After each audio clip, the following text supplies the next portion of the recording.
Padmashri doctor ಸೂಲಗಿತ್ತಿ ನರಸಮ್ಮವ್ರ ಬಗ್ಗೆ ನಮ್ಮ ಹಂಪಿ ವಿಶ್ವವಿದ್ಯಾಲಯದಲ್ಲಿ ಡಾಕ್ಟರ್ ಸುಧಾಕರ್ ಅವರು ಸುಮಾರು 3 ವರ್ಷಗಳ ಕಾಲ ಪಾವಗಡ ತಾಲೂಕಿಗೆ ಬಂದು ಅಧ್ಯಯನ ಮಾಡಿ ಅವರ ಬಗ್ಗೆ ಅವರು ಏನು ಸೇವೆ ಮಾಡಿದರು, ಸತತವಾಗಿ 70 ವರ್ಷಗಳ ಅವರ ಸೇವೆನ ಮತ್ತು ಯಾರು ಅವರ ಫಲಾನುಭವಿಗಳು, ಸೇವಾ ಫಲಾನುಭವಿಗಳು ಯಾರು ಹೆರಿಗೆ ಮಾಡಿಸಿದರು, ಯಾರಿಗೆ ಹೆರಿಗೆ ಮಾಡಿಸಿದರು, ಆ ಮಕ್ಕಳು ಯಾರು, ಅವ್ರು ಏನು ಓದ್ತಿದ್ದಾರೆ, ಯಾರು ಅಮೆರಿಕದಲ್ಲಿದ್ದಾರೆ, ಇಂಗ್ಲೆಂಡ್ ಇದ್ದಾರೆ, ಬೇರೆ ಕಡೆ ಇದ್ದಾರೆ, ಏನೇನು ಕೆಲಸದಲ್ಲಿದ್ದಾರೆ, ಅದರ ಜೊತೆಗೆ ಸುತ್ತು 20 ಹಳ್ಳಿಗಳಲ್ಲಿ ಆಂಧ್ರ ಮತ್ತು ಕರ್ನಾಟಕದಲ್ಲಿ ಅವರ ಸೇವೆಗಳನ್ನ ಸ್ವತಃ ಕಣ್ಣಾರೆ ಕಂಡಿರೋರ ಬಗ್ಗೆ ಮತ್ತು ಅವ್ರು ಎಂಥ ಹಾಡುಗಳನ್ನ ಆಡ್ತಿದ್ರು ಹೆರಿಗೆ ಮಾಡೋ ಸಂದರ್ಭದಲ್ಲಿ ಮತ್ತು ಹೊಸಿಗೆ ಆಗೋ ಸಂದರ್ಭದಲ್ಲಿ ಶೋಭಾನೆಗಳಲ್ಲಿ ಎಂಥ ಹಾಡು ಹಾಕ್ತಿದ್ರು, ಎಲ್ಲದನ್ನು ಬಹಳ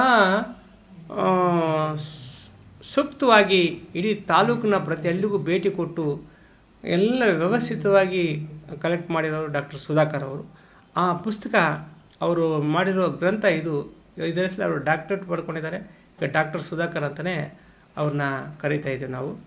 ಅದು ಸೂಲಗಿತ್ತಿ ನರಸಮ್ಮ ಸಾಂಸ್ಕೃತಿಕ ಸಂಕಥನ ಅಂತ ಅವರು ಕನ್ನಡ ವಿಶ್ವವಿದ್ಯಾಲಯದ ಹಂಪಿ ಯೂನಿವರ್ಸಿಟಿಯಲ್ಲಿ ಮಾಡಿದ್ದು. ಅವರಿಗೆ ಮಾರ್ಗದರ್ಶಕರು ಡಾಕ್ಟರ್ ನಾಗರಾಜ್ ಸರ್ ಅವರು ಪ್ರಾಧ್ಯಾಪಕರು, ಸರ್ಕಾರಿ ಪ್ರಥಮ ದರ್ಜೆ ಕಾಲೇಜು ತುಮಕೂರು, ಸಮಾಜ ವಿಜ್ಞಾನಿಗಳ ನಿಕಾಯ ಜಾನಪದ ಅಧ್ಯಯನ ವಿಭಾಗ, ಕನ್ನಡ ವಿಶ್ವವಿದ್ಯಾಲಯ ಹಂಪಿ. ಇದನ್ನು ಅದ್ಭುತವಾಗಿ ಅವರು ನೋಡ್ಕೊಂಡು ಹೋದರೆ ಇಡೀ ಪುಸ್ತಕನ ಓದಿದಾಗ ಸೂಲಗಿತ್ತಿ ನರಸಮ್ಮರ ಸಂಪೂರ್ಣ ಚರಿತ್ರೆ, ಅವರು ಹುಟ್ಟು ಮತ್ತು ಬೆಳವಣಿಗೆ ಎಲ್ಲರೂ ಕೂಡ ಈ ಪುಸ್ತಕದಲ್ಲಿ ಅವರು ತೋರಿಸಿದ್ದಾರೆ.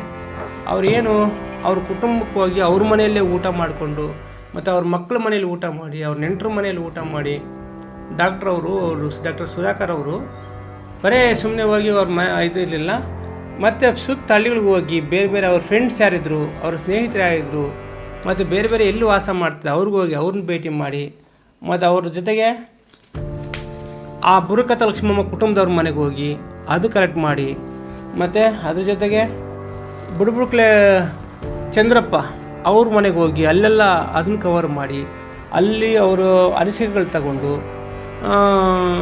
ಆಮೇಲೆ ತಲಾರಿ ಗಂಗಮ್ಮ ಅವ್ರ ಮನೆಗೆ ಹೋಗಿ, ತಲಾರಿ ಗಂಗಮ್ಮ ಅವರು ಅವರ ಬಾಲ್ಯ ಸ್ನೇಹಿತರು, ಇಬ್ಬರು ಒಂದೇ ಟಾರಿ ಮದುವೆ ಆಗಿ ಬಂದವರು ಅಂಥವರು ಅವ್ರ ಮನೆಗೆ ಹೋಗಿ ಅವರು ವಿಷಯ ಎಲ್ಲ ಕಲೆಕ್ಟ್ ಮಾಡಿ ಅದನ್ನು ಪುಸ್ತಕದಲ್ಲಿ ತಂದಿದ್ದಾರೆ.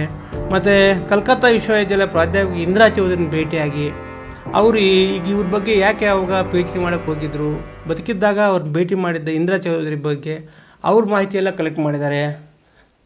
ಮತ್ತು ಪಕ್ಕದಲ್ಲಿ ಆಂಧ್ರಕ್ಕೆ ಹೋಗಿ ಆಂಧ್ರದಲ್ಲಿ ಯಾವ್ಯಾವ ಊರಲ್ಲಿ ಇವ್ರು ಹೆರಿಗೆ ಮಾಡಿಸಿದ್ದಾರೆ ಆ ಹಳ್ಳಿಯಲ್ಲಿ ಭೇಟಿ ಮಾಡಿ ಅವ್ರ ಹತ್ರ ಮಾಹಿತಿ ತಗೊಂಡಿದ್ದಾರೆ. ಅವ್ರ ಹತ್ರ ಮಾಹಿತಿ ತಗೊಂಡು ಅವ್ರು ಹೇಳಿದ ವಿಷಯಗಳನ್ನ ದಾಖಲಿಸಿದ್ದಾರೆ.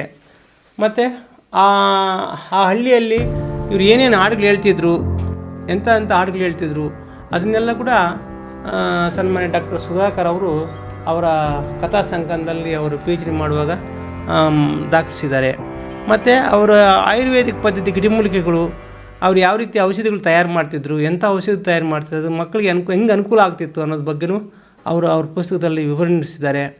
ಮತ್ತು ಸ್ವತಃ ಅವರ ಸ್ಮಾರಕ ಹತ್ರ ಹೋಗಿ ಆ ಸ್ಮಾರಕದಲ್ಲಿ ಹೊತ್ತು ಏನು 2018 ಡಿಸೆಂಬರ್ 25ಕ್ಕೆ ಆವತ್ತೊಂದು ದಿನ ಎಷ್ಟು ಜನ ಭಾಗವಹಿಸಿದರು, ಏನು ಇಂಟೆಲಿಜೆನ್ಸ್ ರಿಪೋರ್ಟ್ ಪ್ರಕಾರ ಒಂದು 21,000 ಜನ ಏನು ಭಾಗವಹಿಸಿದರು ಅದನ್ನು ಅಲ್ಲಿನ ಸಮಿತಿ ಅಲ್ಲಿ ಇಲಾಖೆಗೆ ಹೋಗಿ ಎಲ್ಲ ಮಾಹಿತಿ ತಗೊಂಡು ಆ ಫೋಟೋಗಳು ತಗೊಂಡು, ಮತ್ತು ಯಾವ್ಯಾವ ಮಂತ್ರಿಗಳು ಭಾಗವಹಿಸಿದ್ರು ಅವತ್ತು ಎಲ್ಲ ಅದನ್ನು ಕೂಡ ಅವರ ಒಂದು ಸಾಂಸ್ಕೃತಿಕ ಸಂಕಥನದಲ್ಲಿ ಕಲೆಕ್ಟ್ ಮಾಡಿದ್ದಾರೆ.